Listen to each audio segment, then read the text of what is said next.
Heidi, thank you so much for making time to talk to us. Yay! I love your movie. I love your movie, and I was thinking of words that describe, to me, the words that describe it most are sensual, tender, and empathetic. There's just so much beauty and humanity. I mean, the shots are so beautiful that you feel the air, you feel the light, but most of all, you feel the people. And you just feel the tender connection between these two lovers is amazing, and so many beautiful moments. So what we'd love to do is just really get into your whole process of working with actors on this movie. Where would you like to begin? Well, I would like to begin on the very first day when all of the things that you taught me flew out of my head and I totally panicked. And my producer literally on the second scene of the movie had to walk up to me. She quietly said, "I think you need to talk to the actor."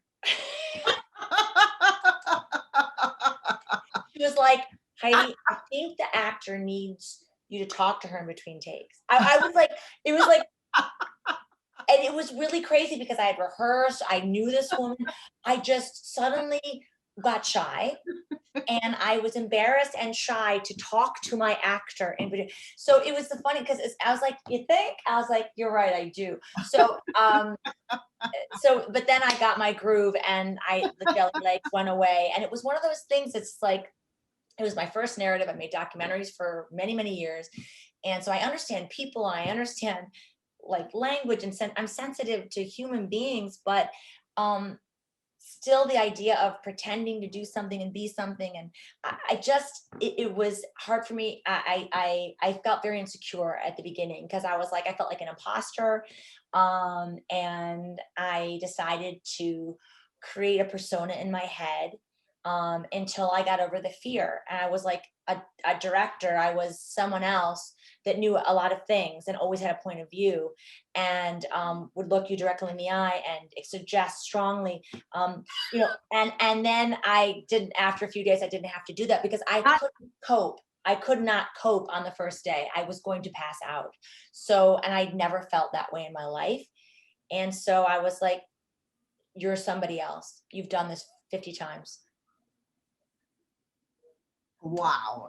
I am speechless. That is brilliant. And I so love your honesty. And I'm sure anyone listening will too.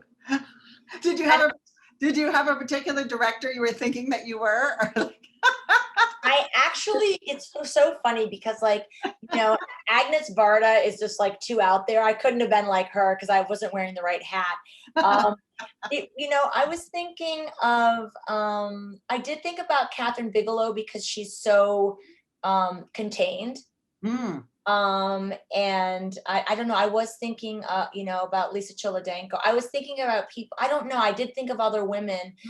I was making a film in Mexico in Spanish, which is not my native language. I was the only non-Mexican on my set. I had a crew of between 52 and 84, depending on the day. All the camera department was male. All the heads of my departments were women. Every head of the department was a woman, except camera, which was Juan Pablo was my DP. But the thing that I learned was that,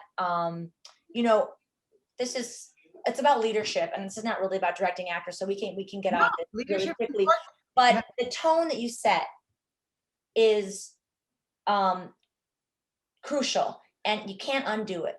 And so I remember, and I think we talked about this maybe, in your class, I did one of your weekend special classes, and we would get in a circle in the morning, and we would do silly things and make funny noises and stuff. And something about that really broke the ice. And so basically what I did on the very first day is it was before dawn, so it was pitch black, and I get to the set, and we were shooting Chiapas, the week in the ranch. The first week we shot the end of the first act, basically, which might have been a mistake. I learned something about order of shooting in terms of actors too, but you learned. So yeah, I mean, I should never have agreed to shoot the goodbye between them at the bus station on the second day. I cut the scene. I could not get a persuasive performance, and I was going over time, and I tried everything. And I realized part of it was it just was too early. It was the second day and that we were all getting our groove. And so, you know, I did delete the scene from the movie, but that was a real learning experience of like what you will tolerate in terms of what you're going to shoot your first couple days. But basically we were in Chiapas, we were in 2 hours north of Mexico City. It was supposed to be Chiapas. We're on a ranch. It had been raining. There was mud everywhere. We were in all these crazy boots. And it was you know, there was like catering there, and then there was generators there, and it was noisy, and it was dark. And I asked the producer, my Mexican producers, if we could gather the crew. And the only friend I had there was my editor, Inat, who came to the set, and she would, you know, cut as we went. And I didn't know anyone else well. I, of course, knew my producers, but it was like I was the outsider. And I gathered everybody in a circle, and in Spanish, of course, I said, this is a story about my friends. They're very dear to me. They told me their story all these years ago, and I'm here to, I need to bring this to the screen, but I need you, because I am not Mexican, and I am not gay, and I am not from this place, and I need you to help me get it right. I'm asking you to help me get it right. I want you to feel like this is a Mexican film and to be proud of this movie as a Mexican, and I need you to help me. So that's what I'm here to tell you. And I said, I'm your gringa, soy la directora gringa, estoy aquí para ustedes. And in the end I said, and if you have something helpful to say, please stop me and say hello and tell me. If you've got a gripe, yo no hablo español. And they all laughed. So I made a joke. And so it was like okay. And I was like shaking. I was like, it was just like set the tone. And I had spoken to my cinematographer, Juan Pablo Ramirez. I agreed to bring his AC and his gaffer and everyone that because I liked them and he was comfortable with them, and you want to make your DP comfortable. But I did say to him, you know that if we argue in front of other people, or if you treat me in a certain way, I'll lose the whole crew and the whole camera department. I'm completely vulnerable to how you behave. I said this way before we shot. I'm a woman director in Mexico, and I can't have that happen to me. And he said, I was raised by a single mom. My mother and my sister are the dearest people to me. I prefer working with women, and that will never happen. We will take our disagreements privately. And we did that. And that also made a difference. People were looking for, you know, so all the leadership components really, I just want to throw that out there. That was a major factor to keeping my crew unified. And actually it was extremely unified, close crew and cast. People say it was like their favorite film they'd worked on, because you got to keep that going, because we worked mostly overnights, because most of the movie shot at night. So that really takes this toll on people. We did mostly overnights. So you had to keep people feeling good. That's all fantastic. Thank you so much. I just have a question. You said that you spoke to your DP to say, you know, to say the things you just shared with us. Why did you think to do that? Had anything like that happened, or have you had that experience in the past? Like, it sounds like you were preempting something that. Yes, I had been warned by several other women directors who had made their first film, 3 actually, who remain nameless, who had real problems with the camera department and with their cinematographers, who in some cases they had worked with before, but something happened, this Jekyll and Hyde thing happened once the cameras began to roll, and they had felt disrespected, and they felt that it was very gendered. I also had read that Ava DuVernay had sat down at one point with every single person in her crew, I think before Selma, to be like, I'm a Black woman. Are you cool with that? You know, like I read some version of that. I had read that she had done. And let's not kid ourselves. We're a vast, vast minority of women directors in fiction and in the world. And so, it's a very macho culture. Part of the movie is reflective of a machista culture in Latin America. And that's part of the point of the movie. So it's not like that doesn't exist anymore. And so I was just preempting, maybe it was being defensive, but I felt that I needed to say it. And it was probably the best thing I ever did, because, you know, we got tired and we would get angry and we would have our disagreements, because it's hard to make a movie, and I didn't have many days, and it's hard, and then not everyone's happy. And, you know, he wouldn't want to do a shot, and I didn't understand why he was, you know. And so I think just having said it out loud allowed us to be like, let's go discuss this. Let's go talk about this. And we would be, and I think became our habit because of the thing that got said in the months before. So that was something that I also made the right choice in the DP, because he's extremely talented and a loving person. He made the film way better because he's also has empathy through the lens. And I told him I only shoot for emotion first, ever, always first. I want a beautiful shot. It's emotion first. If we shoot for that first, after that we can do the fun tricks, but I don't care. Like, so he's that kind of shooter. He can feel how people are feeling. And so together we created, what you feel in the movie. Wow, that is all so fantastic. It's interesting because I do, as you probably recall, talk about setting those types of ground rules with your actors, letting but it's so great to hear about having done that with the DP, and it was so effective because it is so, if you say it at the beginning, they're going to be like, I said that I would do this. And, it just keeps everybody, in their best selves. And sometimes being vulnerable and saying the thing out loud, like, I'm in a bad position here. Like, everybody. I know nobody. No one has any reason to think I'm going to make another movie. Just to say the thing sometimes is, even if it makes you feel a little bit vulnerable, I learned was, you're very vulnerable making a movie, and I'm not comfortable with vulnerability. I think you knew that about me when I had to play the roles and I was uncomfortable doing all those things. And I got over that because you looking at these people, these actors are putting it out there, and they have to be silly, and they have to be,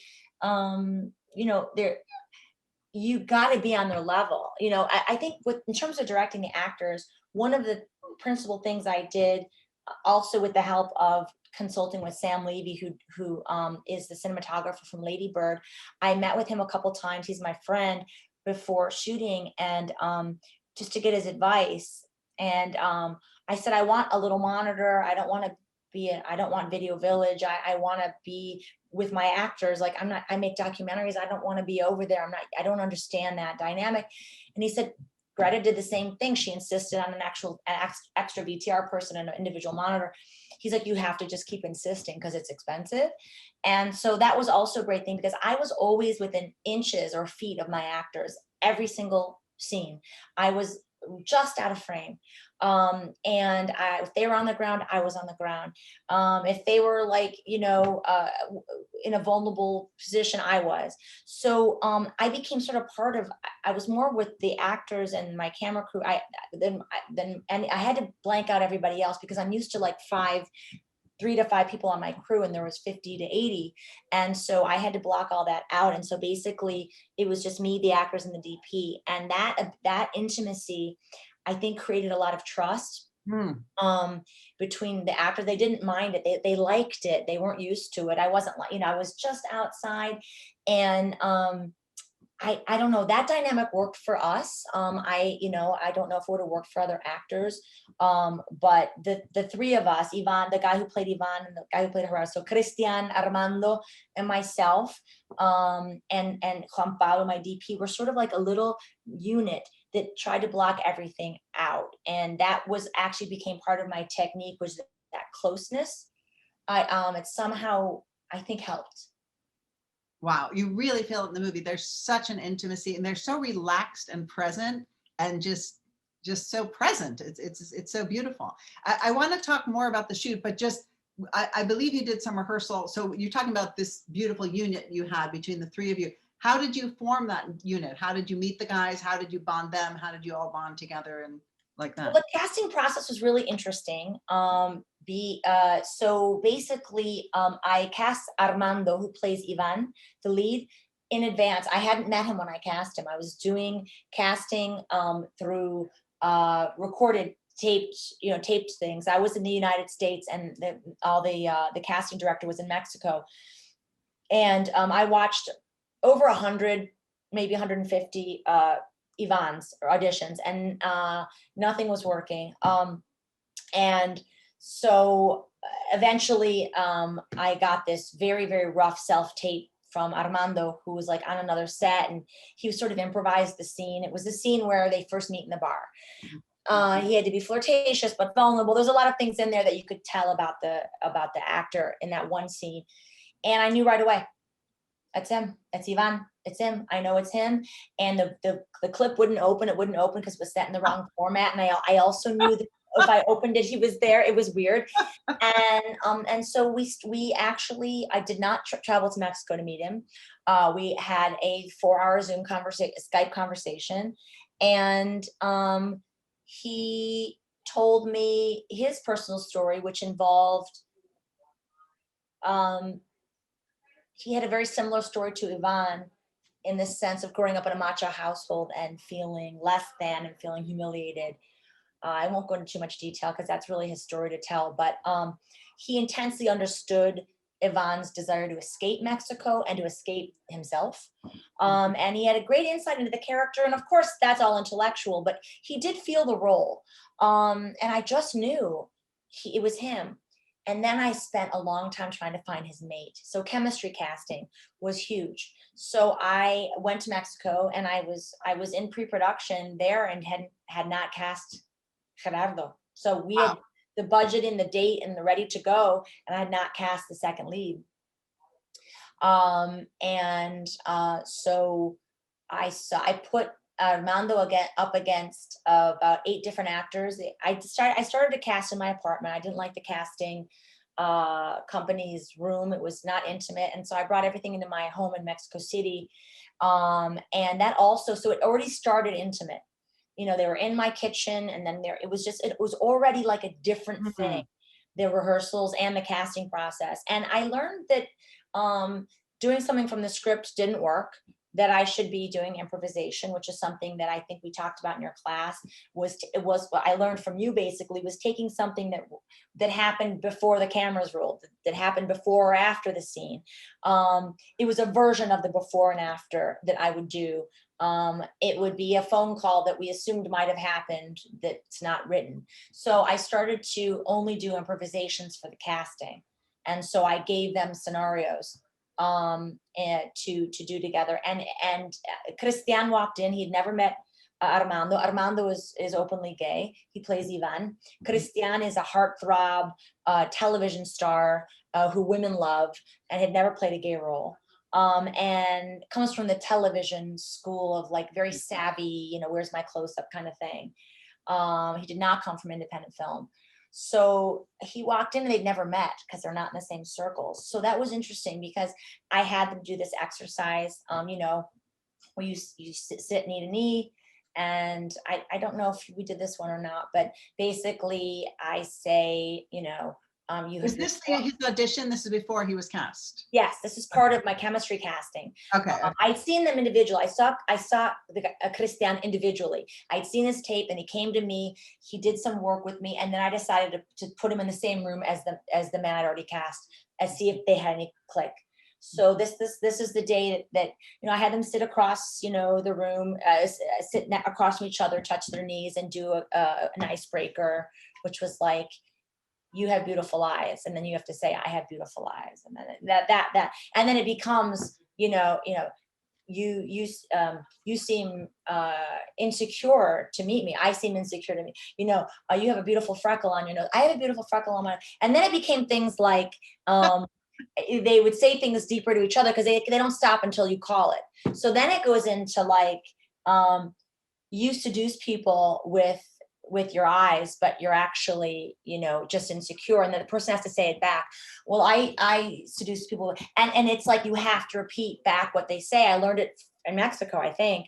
And they start observing things about each other, and it gets uncomfortable and it gets sexy, and it's like, I think, you really want to kiss me. And the other guy says, I really want to kiss you. And suddenly I'm like, there's like electricity flying, and it's a great icebreaker because like they start like going into their deep insecurities and stuff. And this was amazing technique, which I started doing all the time. It's fantastic. It sounds like a modified Meisner thing, because in the Meisner training, you repeat what the other actor says. That's so I guess that's what it is. Yeah. And it really, in that scene, they were like, it just kept going. And I called it off because it was just like getting so uncomfortable. I was like, and then we improvised a couple of scenes. And this is where the Adrienne technique, I I started it immediately in casting, which is I would go outside my apartment, outside the door, and I would give one actor some direction, and then I would give the other director the opposite direction. Like, you absolutely cannot touch him in this scene. No matter what happens, you can never touch him. And then the other one was, you can't, and it was like, so I was playing with their emotions. And so like, I started giving them different direction, and they didn't know what the other one was going to do. So it was all surprising. And at one point they were like kissing in my apartment, like slowly and tenderly, and it just went there. The scene went there. It was a goodbye scene that's not in the movie. And I was like, it was so electric that they were like shocked themselves. And I was like, I felt like I was in like intervening on a date. I felt like I shouldn't be there. Like, I felt like a third wheel, and I was like, this is it. Wow. Wow. What a story. And that all happened in the casting. It happened when I put them in the same room, and I cast him the next day. Wow. Wow. What a great. It was great. And I cast everybody else in a similar fashion, always improvising. I got some of the top actors in Mexico from theater and film, partly because my producers knew them, partly because I'd seen them, they were curious. Even bit parts that a lot of these actors don't take. The actor who plays Cucusa, the drag queen, is a very famous actor, Luis Alberti. But I'd seen him, and we'd asked, and he didn't. I asked him to play the father who abuses Gerardo in the field, and he said, I can't do that to a child, but I'm interested in the drag queen. And I was like, and he dressed up, and he did a song and sent it to me. So it was all very like intimate. My casting. Another thing that happened in the casting was I would speak to the. Actually, after the casting happened, when in rehearsal, part of my rehearsal was they would come over, and I would talk to the actor about their lives and about what they could tune in on with this character or not. And all of them knew someone in their lives that they were building the role on, and it was very interesting because Raul Briones, who plays Ivan's father, who catches him in the dress, said that his father was a drunk, and he would see his father sometimes walking home from school. He'd see his father like laid out on the sidewalk, and he'd have to bring him home. And that his father would always tell him to go get the camagua, or go get the rum, and he would make his son complicit because he'd say, keep the change, just keep the change. So he felt complicit in his father's alcoholism. And I said, can I use that in the movie? And I wrote it into the movie, and that didn't make that final scene, but I took things from their lives, and I would say, I want to put this in the film. And so I would rewrite the scenes after rehearsals. I would record my rehearsals, and I would rewrite scenes based on ideas that they gave me. And also, like, does this language feel good to you? Like, the script was perfectly in Spanish, but sometimes I could tell that they want to say it a different way. So that I would change the language around the actor, as long as it was a proper language from 1994, because certain slangs didn't exist. So we were very conscious about what was appropriate for 1994 Mexico. And 1980s in Mexico. So we were careful about that, but I would mostly change things in every scene after my rehearsal with the actors, and we would put it back in the script. So they felt ownership to the lines that they spoke. And it was also part of the, like, help me get it right. And as the writer director, I could change whatever I wanted.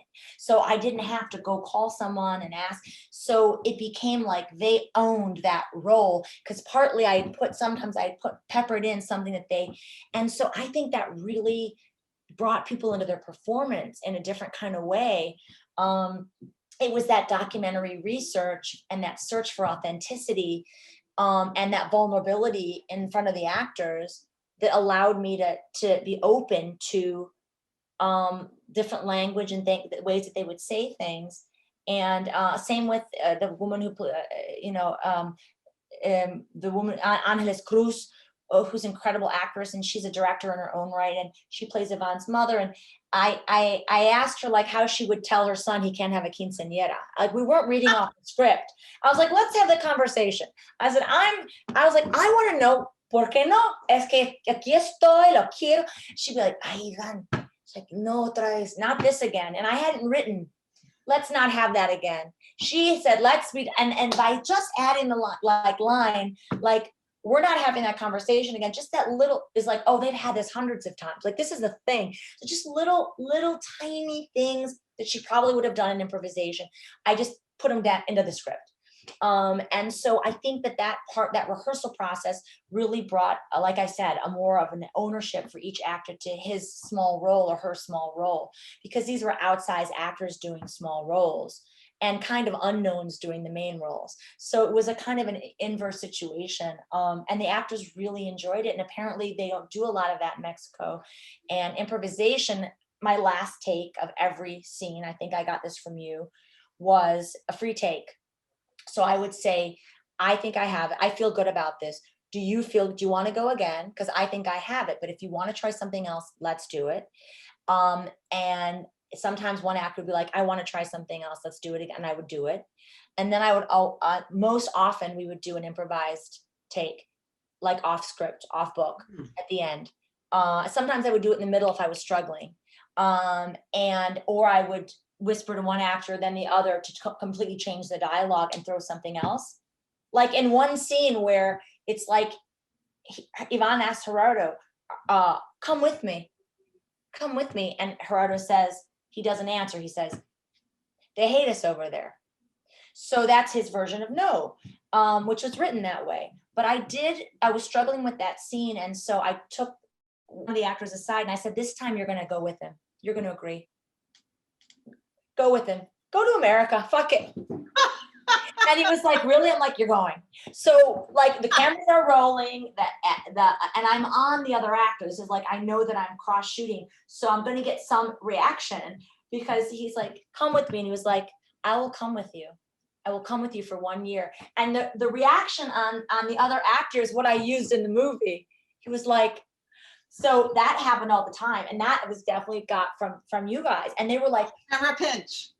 yeah. The pinch and the ouch. And I had written the words for pinch and ouch in Spanish. I had all of your directions in Spanish. I had found a translation for everything. It was in my iPad. I had all the action words. I had them all in Spanish inside my little iPad. So if there was needed help, I would go for an action word. I did all of that, and I would go to those words at times. I got the action words, Heidi. You must have gotten that from someone else. I got that from someone else. Oh, really?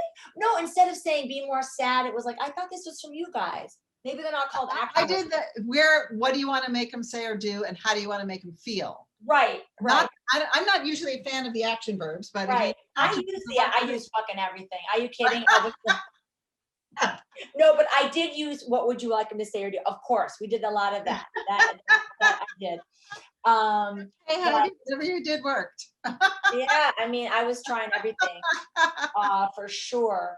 But the actors were very it was so funny because every day,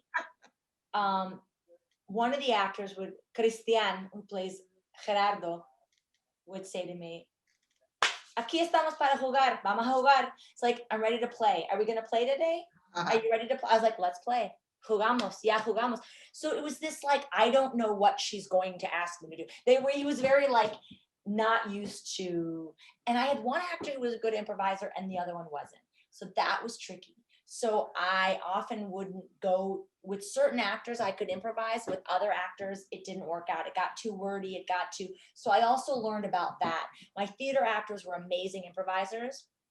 For example, there's a scene in the movie where the man who plays Ivan's father catches him in a dress. He comes home drunk. This is based on a real story. And the only dialogue in the scene, I've removed so much dialogue in pre-production. Only what needs to be said is said in this movie. The script is 68 pages. I wrote a script of 118. I shot 118, and my movie is 68 because I removed so much unnecessary dialogue along the way. All my scripts should be 70 pages from now on. There's too much talking. So it all came out. It was like, can you just show it, right? But this one scene, the only dialogue is, he walks into the room, he sees his son, he's full of makeup and he's wearing a dress, he's with his best friend dancing. And the father says, take it off. Your mother worked very hard on it. And the other kid says, okay, Pa.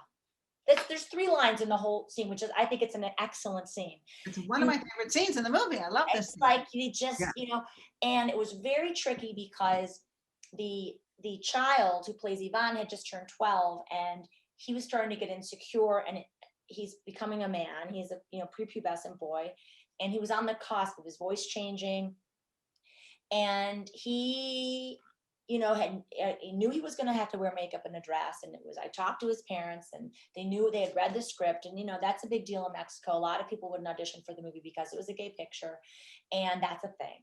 And you know, one kid had to be dragged out in a field, and he was called a faggot by his father. These are things that are hard in the movie, and that was a 10-year-old child. I was So wondering about that. there was children, and there was conversations with the parents, and their parents were on set, and it was, you know, sensitive. So this, he had to put on makeup and a dress, and he had to dance, and there was a whole dance sequence that I cut out. It was really fun, but it was a little too silly for the scene. And any case, I could tell when he put the dress on, he was so stiff. We had gotten a choreographer to choreograph a dance, and he kept forgetting the steps, and the choreographer was off his camera, and there was all, you know, and I was like, oh God, he's a mess. The kid is not going to look like he's got to look like he's enjoying being in a dress, you know, it's got to be freeing. Instead, he's like, so I had extra feather boas and costumes and things the wardrobe department had gotten for me, and I had them bring out the bag of it, and we all dressed up. All the men in the camera crew wore silly boas, and we all put makeup on, and the DP and all the AC, and everyone had lipstick and rouge and mascara. And I said, you need to do this for the kid. And they were like, okay, of course. I said, he's nervous. And muy nervioso, vamos. Everybody was in makeup, feather boas, hats. Everyone looked stupid. And the kid came out onto the set, and we were all dressed like him. And it changed everything. It changed everything. It was like, we're playing here. And it was why the performance, he loosened up. And that's what it was. Wow, so beautiful. What a beautiful story. Amazing. And it was on a Friday, and every Friday the crew asked me, isn't it Female Filmmaker Friday? And they would line up, and we would wear makeup every Friday. And we Day of the Dead, the drag scene. I bought masks for the whole crew because it was Day of the Dead, and we were shooting all night. Everyone was in a Day of the Dead mask. Boom operators. Everyone was like serious. It was like a 14-hour day. Everyone in a crazy fucking mask. I mean, it's like these things like kept it going. But for the kid, it was really important for Yael. He appreciated it. It's like, we're all gonna dance. We're all gonna be silly. We're just all dressed up. And he gave a really great performance.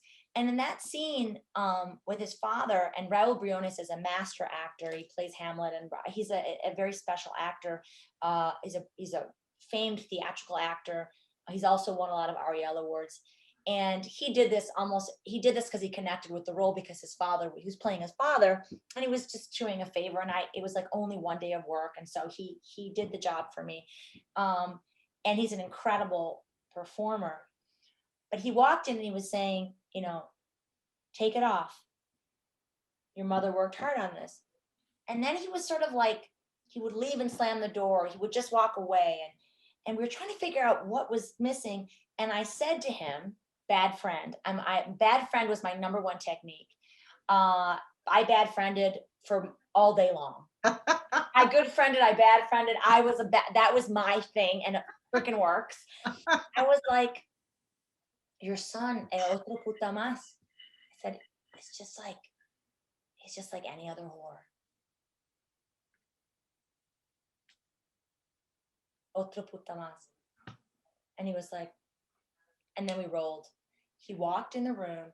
He said, take it off. And then he caressed his son's head, and then he went, poof, walked out. It's the best take ever. It's in the movie. It was like, I love you, you whore. I love you, you slut. I hate you, you. So he was looking at his son, instead of as his son, as like a lover, and he did this caress. I would have never thought to ask him to do the action. I'm not smart enough. I'm not intuitive enough to ever think to do. And then he snapped the kid's head back and walked away. And it was like, and the only direction was the bad friend was like, just like another whore. Wow. And those things worked. That moment was so incredible because that's really one of my favorite moments in the movie, because it's so surprising, because you expect like a fight, a this, a that, a shaming, and then that gesture and the complexity of it and the nuance in his face, amazing. And in the script it says, it's just like Yvonne's world implodes or something. It's just like the air goes, like there's nothing to be said. That's why I like Take It Off. Your mom worked hard on it. You would say that if it's your daughter, take that off. Your mom worked hard. Like, come on, take it off.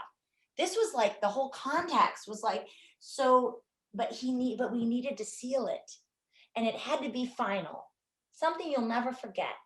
What could your father, we had to find the thing that was so humiliating and so dismissive and so pathetic. And I didn't know what it was. But just giving him that direction, he knew what to do. And so it was that idea of giving the tool to the actor to do what he or she does for like their special thing. It's like helping it along and not getting in the way and suggesting the very few words, getting them there. I wouldn't cut. One of my big tricks was not calling cut. I learned not to call cut because you lose everything. I think we might have talked about, it's like they had changed the coffee cup. Someone fucking runs in there and like touches their face and like fluffs the hair. And I'm like, why are you doing this? Like, as soon as I called cut, that they ruined the atmosphere. And I was like, oh, if I don't call cut, nothing can happen. So I literally would be like, estamos rodeando. So we would finish a take and I'd be like, estamos rodeando, we're still shooting. And I would run in, I must be in half the shots. And I would be like, vamos. And no one could come in and ruin the moment. So everybody was still in it. And I'd be like, and that was like a major thing. Don't call cut. You call cut, you lose 15 minutes and you ruin the moment. So I'm like, that was like, I learned that real early. And they were like, oh my God, she never calls cut. I was not interested in action. I had my first AD call action. I'm not interested in that word or in the concept. So I would have my first AD always call action. I said, cut is mine. Cut is mine. Cut is mine. You can have action. And my DP would be like shaking. I'd be like, so it was like a defensive mechanism to keep the intimacy going. There's another example. What was the most times that you did a scene without calling cut? 4. 4. What scene was that? Let's see. Oh, well, no, I did it all the time. I mean, I would do, I'm saying I would do like 4 takes at a time before calling cut. Oh, I did that often. Well, the scene we're talking about right now, I didn't call cut. The with the kid, no. With children, they're in the moment. I can't have their focus taken away. With the children, I would never. It was like I would really try not to call cut because I found that they would fall out of the moment. I had a lot of child actors in the movie. I had 4. Or I had 3, 4. No, I had 4, and then one was very small, who plays Yvonne's son, who was 6, Jose Angel. So I don't have children. And everyone says don't use animals or children in your first movie. I had so many animals and so many children. I was like, why did I do this? And the children were very special. I had to be. I also learned I would never start with my master shot. I would always go for the interesting shots first, because you lose all your time on the stupid boring shot, and there's no reason to start with the master. And also you're getting great performances and the fucking master. I'm like, we would be very careful about what we started with first, depending on how much duration we think the actor had, especially if it was a kid. We'd go for the magical shots first, because you might not get it again. So we kind of started working that way. But another bad friend technique. How did you handle that little boy in the field? There's an example. That scene, that was a difficult scene. This is a scene in the field where, also a true story, where young Gerardo's father pulls him out of bed in the middle of the night and puts him in a truck and takes him to the cornfield, where he accuses him of being gay and threatens that it's going to ruin his life and that he's going to hurt him. And so basically we shot that what happened was the location, we had to change the location at the last minute. It had rained and we couldn't move any of our cars. It's another story. In any case, it was late at night and there had been complications, and this is a small child and he was, tired. And basically I handled that scene very carefully, which is something that I learned, I think with your class and one of the classes I took, which is we didn't do full scenes with the children in rehearsal. We held back. So in that scene, Pascasio Lopez, who plays his father, is actually from Chiapas. And he pointed out to me that the most offensive word for a gay man, equivalent to like faggot, would be mampo. And it's supposed to take place in Chiapas. So I actually changed some of the wording into the Chiapaneco dialogue because it's supposed to happen in Chiapas. So this man who played his father wanted to do the role because he grew up in Chiapas in a small village where one summer 3 boys disappeared, and they were the effeminate boys that everyone thought were gay. And after over 2 summers, actually, 3 boys disappeared from the soccer team after soccer season was over, and everyone is pretty sure that they were killed because they were gay and effeminate. And it stuck with him. And he said he was going to play his grandfather. He saw his grandfather in Gerardo's father, and he knows those kids. He thinks those kids were killed. Everyone thinks those kids were killed. And he wanted to do that role because of that. So he brought with him a lot of rage, and he helped me a lot he was a great improviser. So like after rehearsal with him, I rewrote scenes a lot just from his stories. I don't know if this is the documentary Filmmaker, I don't know, but I was very comfortable with that dynamic. And then he owned that role, and he did an amazing job. So that night, so in rehearsal, he would grab him very lightly. We would run through my apartment. We would say, well, that's the door and but it was very, the audition of that child was so incredibly emotional, that I knew the kid could do it. It was improvisation, and his mother was there. And I said, what is this child like? And she said, no tengo idea. She's like, he was born this way. Así nació. We don't know anyone in our family. No hay actores, no hay nadie. She's like, it's a gift. All I'm trying to do is help the gift. I don't know what he is what she said. And this is the definition of a natural. And I didn't know what a natural was until I met Neri Arredondo, because everybody was like, what is he? Like, we called him Pequeño Marlon Brando, little Marlon Brando. He was a very special, special boy. So I didn't want to waste him. I didn't want to abuse him. I knew he would bring it if everyone else did their job. And so we rehearsed it very lightly. We never used a weapon. We never used, and there was a gun in the scene, which I pulled after the first take because it seemed ridiculous. Even though it did happen in real life, I couldn't make it believable. It seemed ridiculous that the father would pull out the gun. I couldn't make it, I didn't need it. It was overkill. It didn't matter if it really happened. But in that scene, part of it was the surprise. The kid was surprised. Neri was surprised because we had held back. And the guy who plays his father is a method actor. So on the set, he would, like walk by his kid and say something. We were like, go get that thing. Like, and even if they were like, go milk the cows, or why are you late? Or like, he was never out of character. And the kid, I think, was on edge. Like, what is going on? I allowed it because it was within reason. He wasn't, he wasn't out of control. But it was a little bit on the edge. I said, you need to stay away from Neri today. Like, you've done your thing. Like, it was a little too much, because I was getting kind of reports. The kid was I was like, okay, this is. So that night, I think it was he was surprised by this behavior. And he could imagine. It was in the middle of the night. We only lit the scene with headlights. We changed the headlights of the car so that they would work, but that was it. It was like everybody was very far away from them. I used a long lens. I used a long lens a lot, so the actors didn't know really where we were. So we were never next to them. So somehow it felt more real for them to use the zoom, which most DPs don't want to use, but it was a total gift to us. And had you explain to the child what the meaning of the scene was, or how did you handle it? Yes. And I what he said, he talked with his parents. He said, my dad doesn't like me because he thinks I like boys, and I don't know if I like boys, but I think I like boys, and I don't know why I can't like boys. But my father hates me because I like boys, and you know, my father won't ever understand. So he understood that. You know, he's 10, so you know, he's not that young. And he talked about with his mother and everything.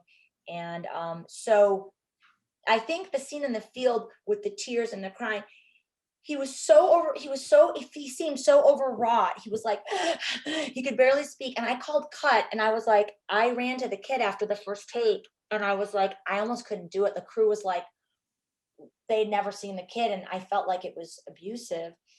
And I went to the child and I was like, Nere, estamos bien, you know, and he looked at me through all these tears and he was like, I want to do it again. I don't think that was what I'm like, oh my God, he's a natural. Like I'm falling for this. And the whole crew was like, we can't do the scene. You got to do it in 2 takes. And like the kid, and then he'd be like, boss, jefe. He's like, no quiero que. I was like, I win. I was like, I'm getting in the way of the act. And I was like cutting too soon.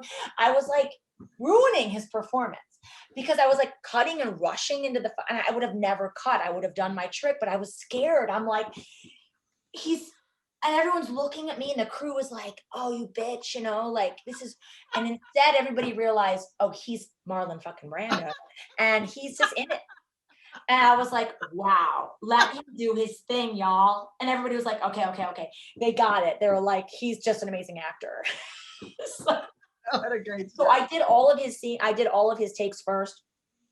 And I did do something that I hadn't done before, which is for the other angle, I did put my first AD on the ground and have the actor talk to her because it was late and I felt like it was enough.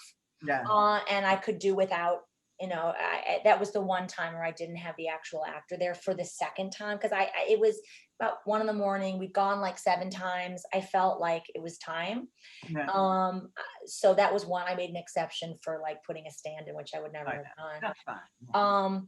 But the thing that was really intense was the next day we shot the scene where he walks home. It's supposed to be done. We shot it in the evening, and he's walking home from the field, and he goes into his room and he cleans his face, and it was all done as scripted.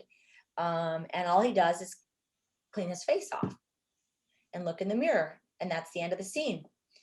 But again, there was that thing missing, which is like, this has got to be the thing you remember the most in your entire life. This is the worst thing that will ever happen to you in your life. Your father has attacked and betrayed you, the one person you trust. Like, how do you make that? How do you show that? You know, I was thinking, and we kept rolling, and I ran up to the kid, and I said, and it's funny because I'm in the shot before the take that's in the movie. I said, you can never tell your mother this ever happened. She'll not believe you. And I left the scene, and the tears came out of his eyes, and it's the best take in the movie. It was the best thing, and just because I told him that.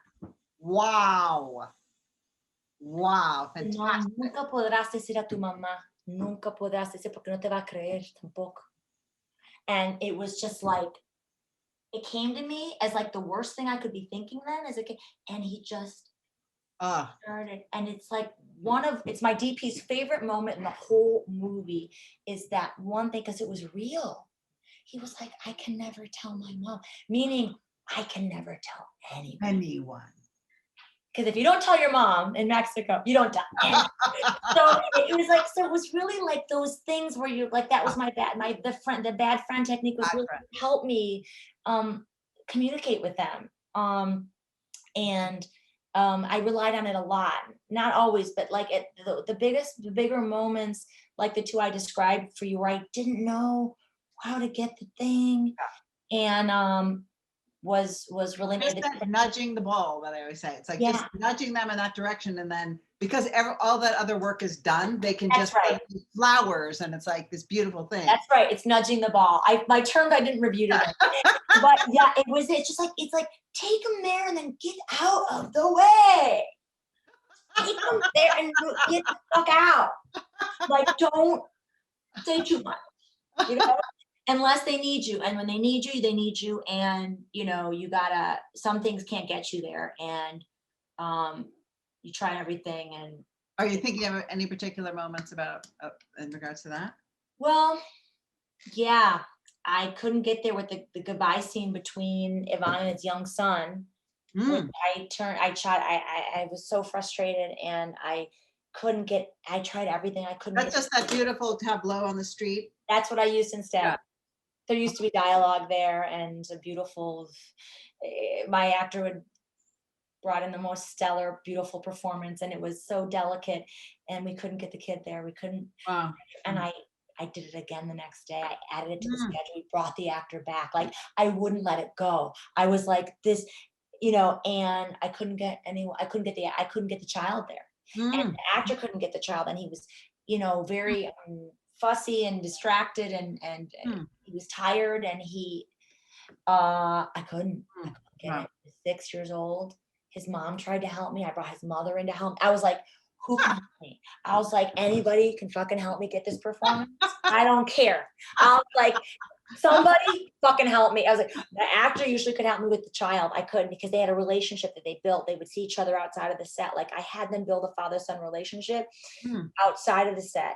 And it was working. It worked mostly, but he just wouldn't mind him that day. He wouldn't listen. He didn't care.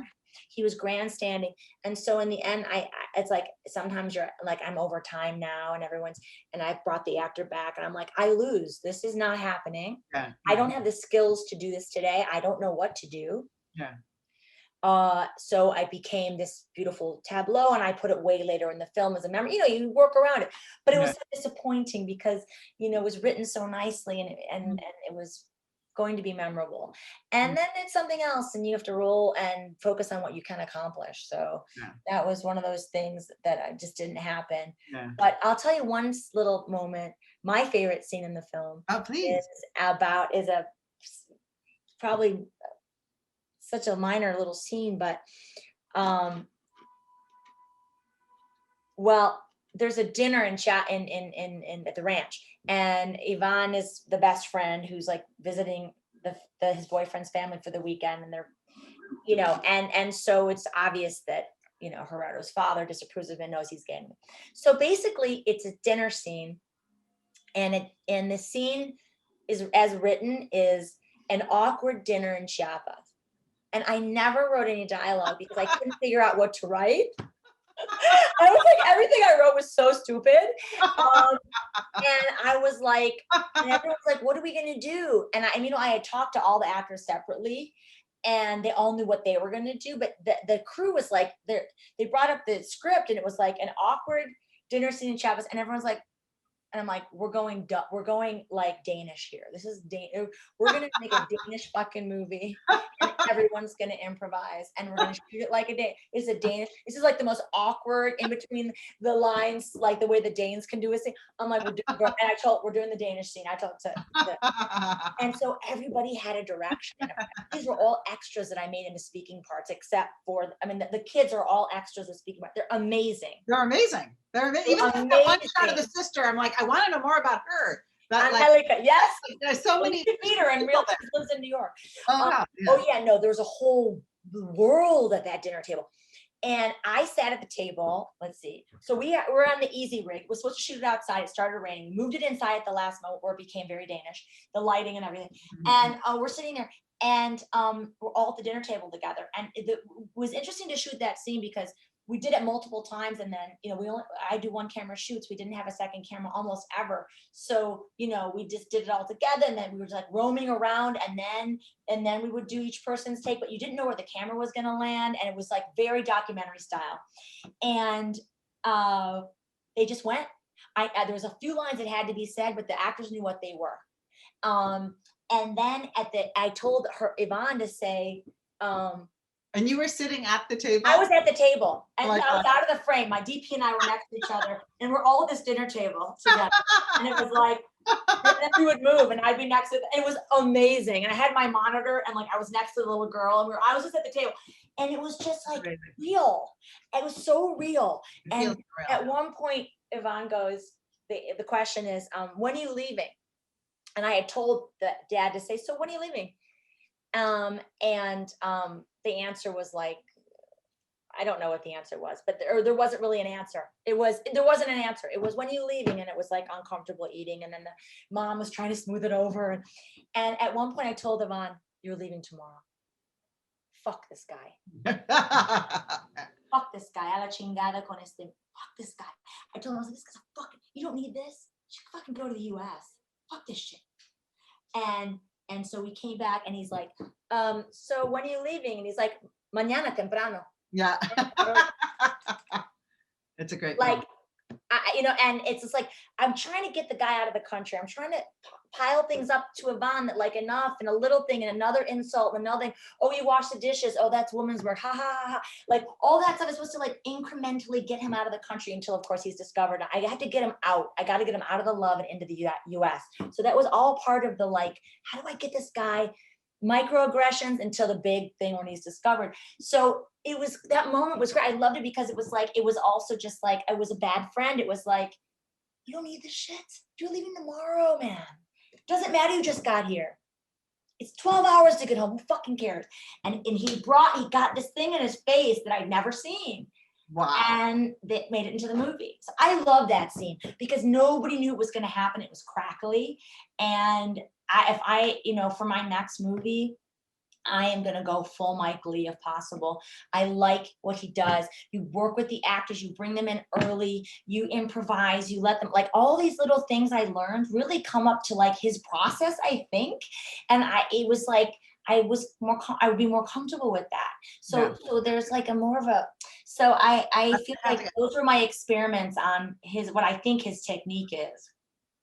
Fantastic. That moment is so powerful when he says, tomorrow morning. Yeah.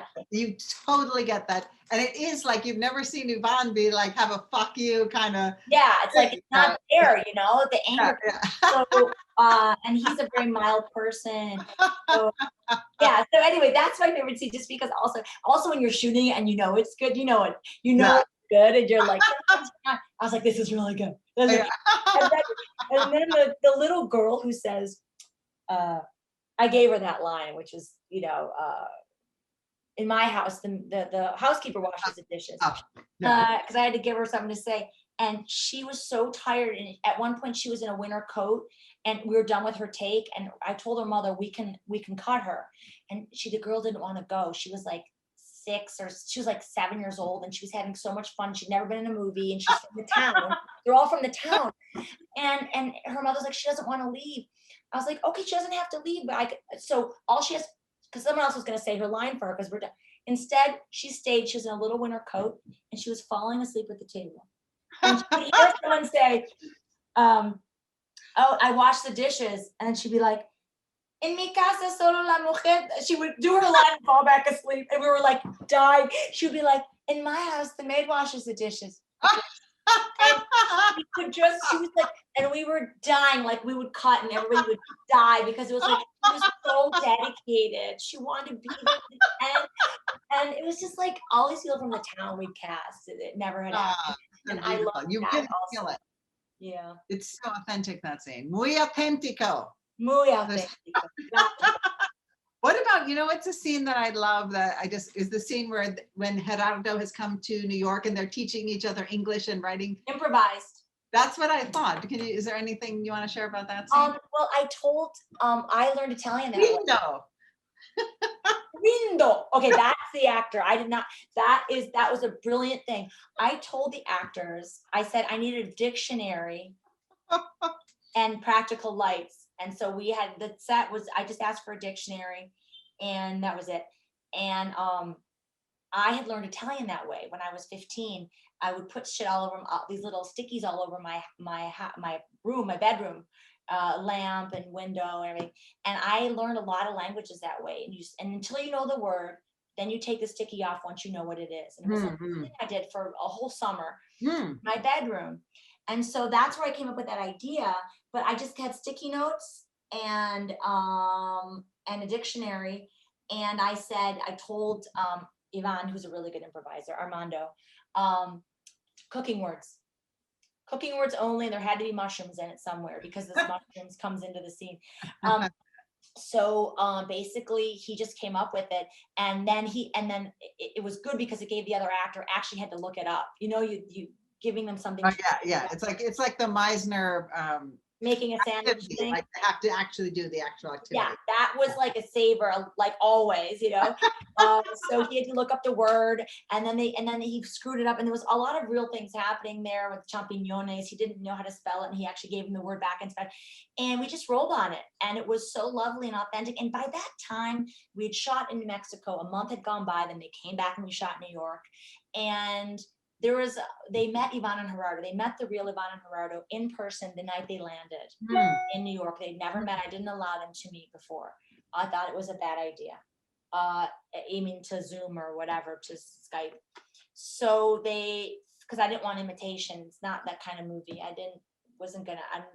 So they met, and it was so interesting because actually their dynamic did change on screen, but only at the appropriate time. They started bickering and interrupting each other and arguing because the real Iván and Gerardo have been together for over 20 years, and they bicker and they interrupt each other, and Gerardo's really bossy and he's always telling Iván what to do, and they observed the real guys and they brought it to the New York stuff, which was just the right time to bring it. It was and there started to be a little bit of like, also, you just feel like because you had that beautiful line, like you came to me and now we're bonded or something. Yeah. And, like you really feel the difference between them. You feel like we're bonded. You feel like they're married. Like you feel now it's done. Yes. You really feel that they're together, and it's just so subtle, but you absolutely feel the difference in the way they're relating to each other. Yeah, and they related differently. And that scene was also happened during that week, and there was a lot of play. They were playing more, and so that's audiences love that. And then that was the actor who started to misspell everything. A window. It was you can hear me like laughing. We couldn't get rid of it, and like a little bit of it.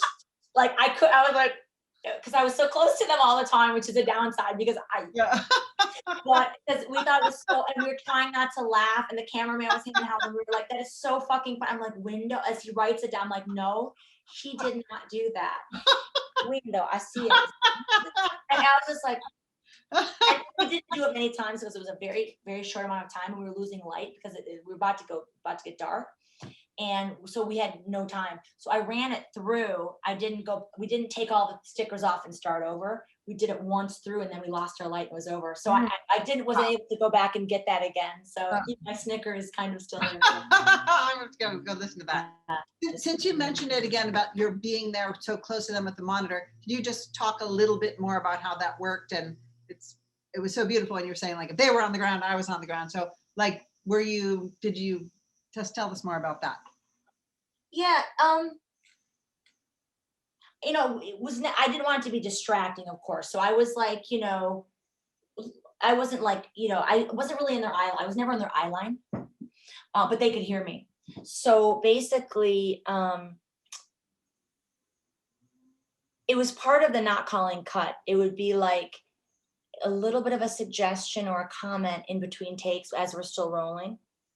Like, would you go up and talk to in their ear? Or would you call out from where? Well, I used your technique 90% of the time, which is not to ever give direction to one actor in front of the other. And I did have the problem often, not the problem, but it solved a problem when one actor was nailing it and the other actor was not. I was able to do your technique, which is to go up to the actor that's not nailing it and help him, and go to the one that's nailing it and say, keep doing what you're doing. And I would make it a little bit longer. I'd be like, everything you're doing is really well, good. I think I think that's a really good take. I'd like to have it done just again. And you kind of make it the same length. And the other actor didn't know that. He always thought they were both getting direction. And I did that all the time, and that was a savior, because when you've got two leads or you've got a protagonist, but like, it was tricky. There's egos and there's a lot going on, and they didn't really speak to each other off camera. They had a very strong relationship on camera. It was a very delicate flower that we had a balance. The balance could be disrupted at any time. It's a love story. So I was very careful to try to not play favorites, and also to be, so I no, I always gave them direction in their ear. But sometimes it would be appropriate just to, like, I just wanted it done a different way, but it was totally working well. I didn't need to do the whisper campaign. So, and sometimes I would be just near and I would make a suggestion, and you'd hear my voice and we'd keep going. So I was that close. Other times I would just crawl over to one or crawl over to the other, but I don't know. It just was, I felt maybe it was for me. I don't know. They said they liked it. It helped me feel like there's no one else there and not get distracted by all the people behind me and that were waiting to do their jobs. It made it small for me, and I needed it to be small. So I'm trying to think if it actually, how it would have affected them in a positive manner.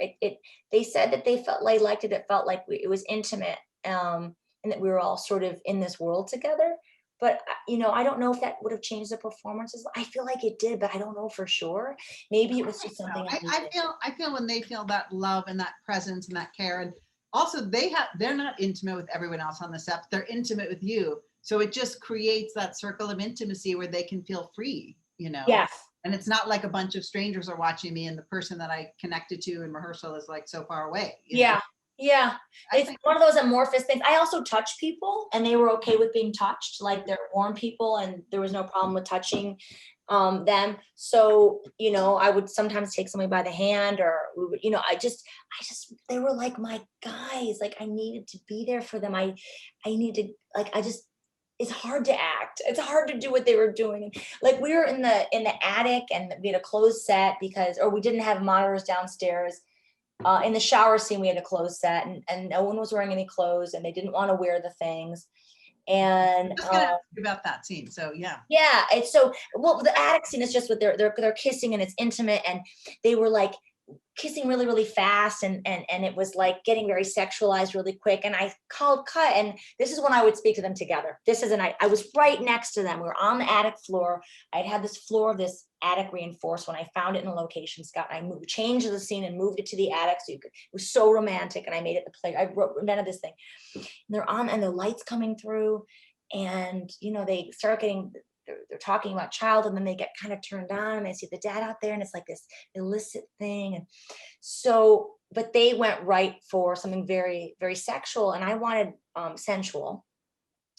And so I stopped them, and this is when we were all together, and I took them both by hands, and I said, let's do it in slow motion. This is a slow motion scene, but you do the slow motion and not the camera. Like, I said, let's do it in slow motion.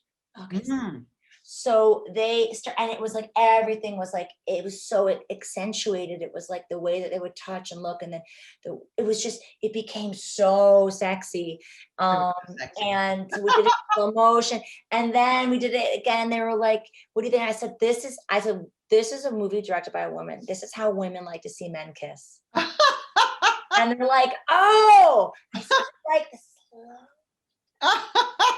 And so we were all on the ground there, and the DP was there. It was just us, and we're all like, it was very sexy, and everyone was like getting kind of turned on, and they were like, it was like, yeah, it was like very intimate, and it was like we were all part of it. And I was like kind of like telling them what I want to see, and like, and they were like, oh, she wants to see this. I'm like, I want to see this, So and so it was like a very almost like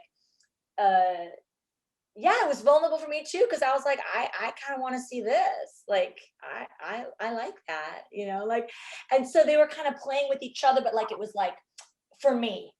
So they didn't have to be uncomfortable. Oh, they're just doing it because, like, let's see if we can get, it put a third person it put like a third partner that made them feel like it was motivated, and it worked. That scene is very, I love that. So like, was finding like ways to make everybody comfortable. And that was day 3.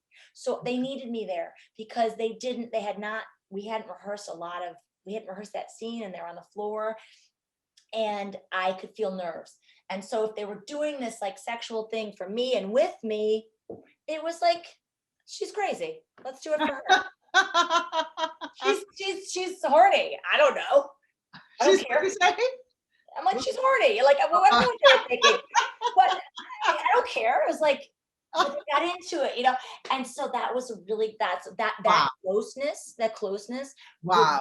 the scene was achieved only through closeness. I know that one for sure. Wow. And I think the dinner scene was the close, because Mm. at the table, we all kind of, I don't know, it was, sometimes I would put myself just right kind of in there when I thought it would help. And then when it didn't help, I would just really let things roll.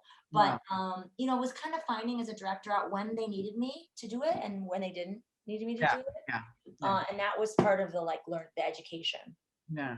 What a beautiful story. Amazing. Those scenes are so tender and sexy. Well, the shower was like really tricky because it was freezing cold water and it was stinky off the bathroom in Oh my God. like a hotel. And it was so unsexy and terrible. And it was just like, we were doing all the haze and the steam to make it look like, Oh, and they were naked and they didn't want to wear the stuff we offered them. They're uncomfortable with that. And so, yeah. I didn't get naked, but I was like in a cut off t-shirt and we were all trying to be it was like, we we're just trying to be super, everyone kind of, but they were nervous for that. That was a difficult scene. Yeah. Yeah, it's just hard to know what to do there. That was just like, should we have sex? Like, do you want it to look like we're having sex this time? Like, and I was like, I don't think so. I just was just like, I think that's not.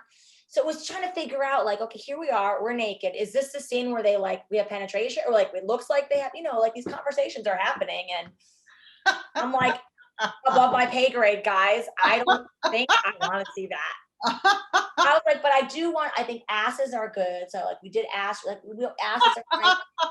They have nice asses. We did asses, but I don't think I used the asses. It was just like, they were like, what exactly? Became more technical. They're like, you want me to like grab his dick? I'm like, oh my God, no, I just can't. I don't. So it was uncomfortable for me too, but I mean, that was work. They were like doing work.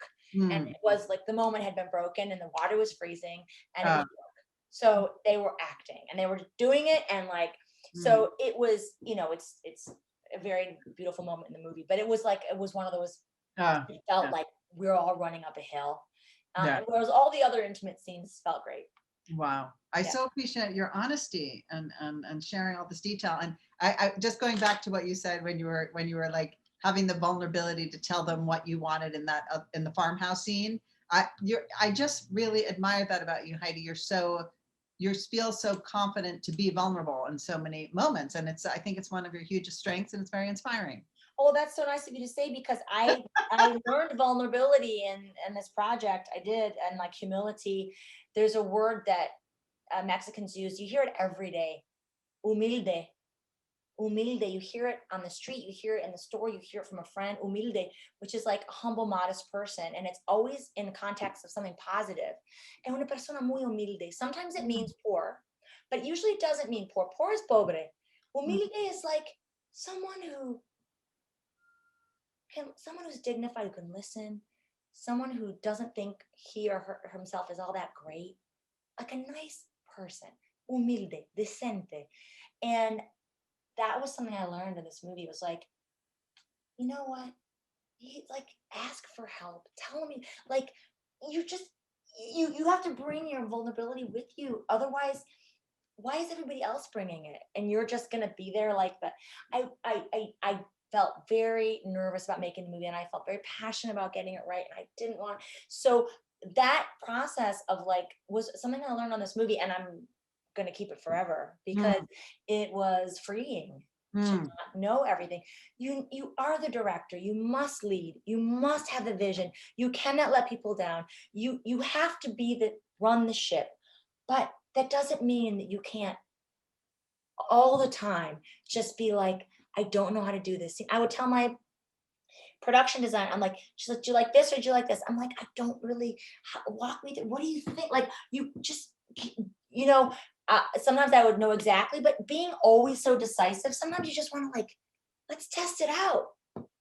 Like, let's see what, and so that was really like probably the like most like enriching thing as a person that happened to me in the movie was finding that Buddhist way that that I think is really like gonna it was very free, empowering.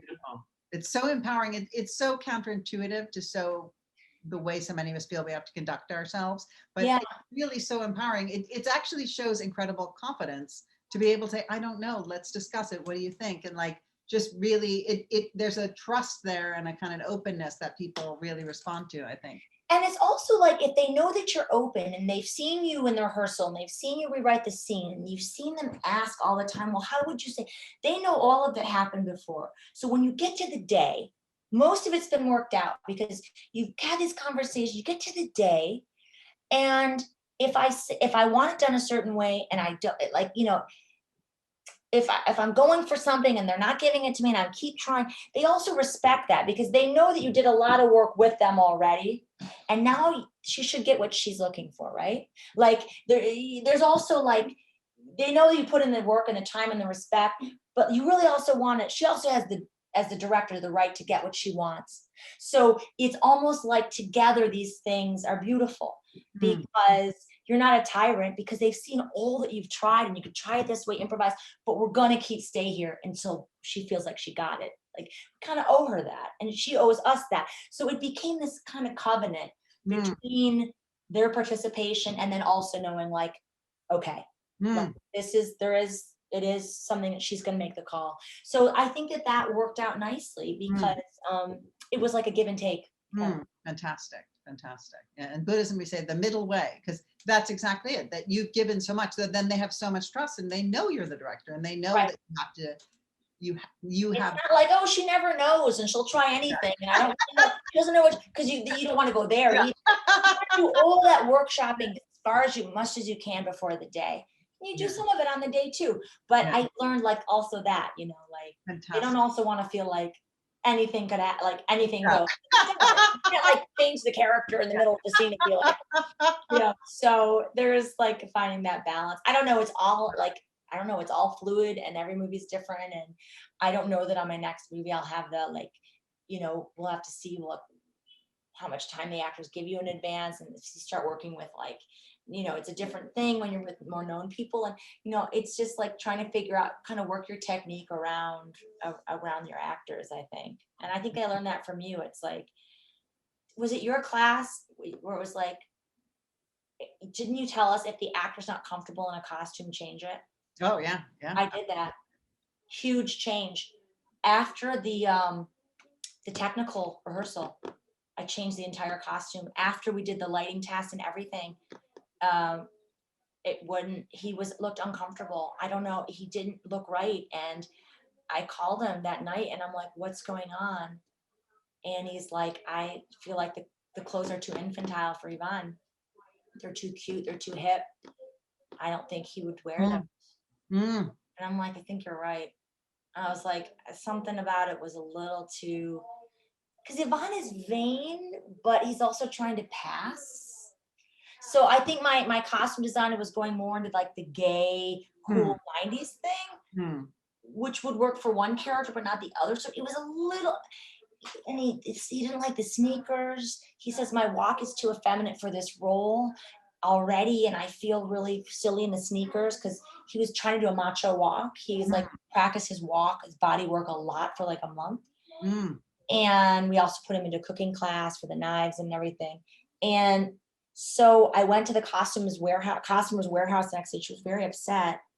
I said, we're changing all of his costumes and I take full responsibility. I'm sorry, but none of it's gonna work, nothing.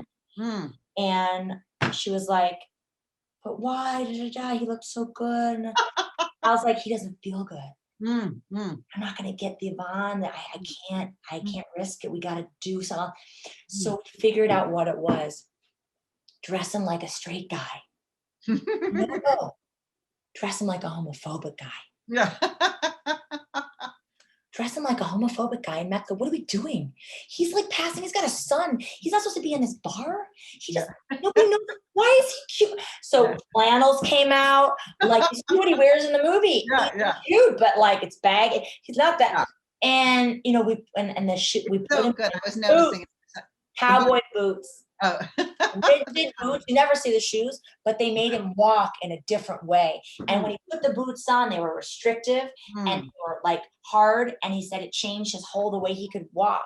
And that was a thing I learned from you. Do not fight with the act. If they're not comfortable with their look, you better freaking change it, because it's like part of their whole change. As soon as he put the thing on, he was like, he called me, he was like, oh my God, I went to the costume house, I tried everything, thank you so much. I was like, dude, thank you for telling me, because it would have been late to figure it out. Wow. So that was something I remember from your class. It was just like, don't argue, don't. No. They win always. Yeah. And you can lose if you don't. You can lose. I was super aware. I remember hearing that in your class and going, I'm not going to forget this. Yeah. Don't fool yourself. Yeah, don't fool yourself. So that was a real important change, and he was my lead actor, and he was not comfortable. Yeah, it's so funny because I this time I was really looking at his clothes, and they're so perfectly blandly understated male. Like they're just so, you know what I mean? And he's kind of bland. And that it totally works, but his face is so riveting that, you know, it's, and you just see that you totally get everything you said. Yeah, we had to really take it down and let the drag queens have the fun and the other people have the fun. But everything else had to be realistic. Like, what would a gay man be wearing in Puebla in 1994? He would be, except if you're Kakusa, who's like the drag queen on the edge who doesn't give a shit. Everyone else is like hiding. Everyone else, no one's advertising that. It could be dangerous. Yeah. Well done. Costumes are so important, and yeah. It's so much guts to change something at the last minute. It really does. I think that's what so many people don't. Because she was upset. Brenda was not happy, and I took a lot of like, you know, but once she saw him in the clothes, she was like, oh my God. You know, she was happy too. We'd gone down a road too long, and it was one of those things I should have kind of caught sooner. She talked me into it because they were really cute clothes, and I live in New York City, and I'm like, that's cute with the stripe on the side. I mean, what the hell would he be wearing that for, you know? Wow. Really dumb. Well, this has been stupendously, I knew this was going to be good, Heidi, but it was even better and more fun and more brilliant and amazing. Well, obviously I love talking about it. I've been talking to Blue Streak for an hour. Such rich information, such rich information. Is there anything else you want to share with people who might listen to this? I want to say that coming to your classes, 3 different events, including the crazy weekend thing. What's it called? The Fusion, where we my God, the scariest weekend of my life. Where I got a bunch of lines for my movie. When Omar says on the phone, Omar played Yvonne's mom, a scene that's, I can almost hear you smile. That's in the movie. That's a great moment. It was That's fun. a moment from your house. I know. It was so funny watching the movie. I was like, that happened in my living room. Yes. I thought it was Omar. It's a great line. I can almost hear you smile. So beautiful. Tell me what she looks like. She looks like you, Mama. Yeah. That's all from that's recorded in your house. I wrote that scene. Oh, wow. So I'm just saying, I think it's important for first-time directors or second-time directors or whatever, everybody, to like, I will come back to before I do my next movie. It's like you need, these are muscles and their skills, and it's just like running or lifting weights. Like, I think these things need to be worked out and conditioned, these ideas and these skills. So I don't know. It really, for me, it was a total game changer. So I thank you so much. That is not what I expected you to say. I know.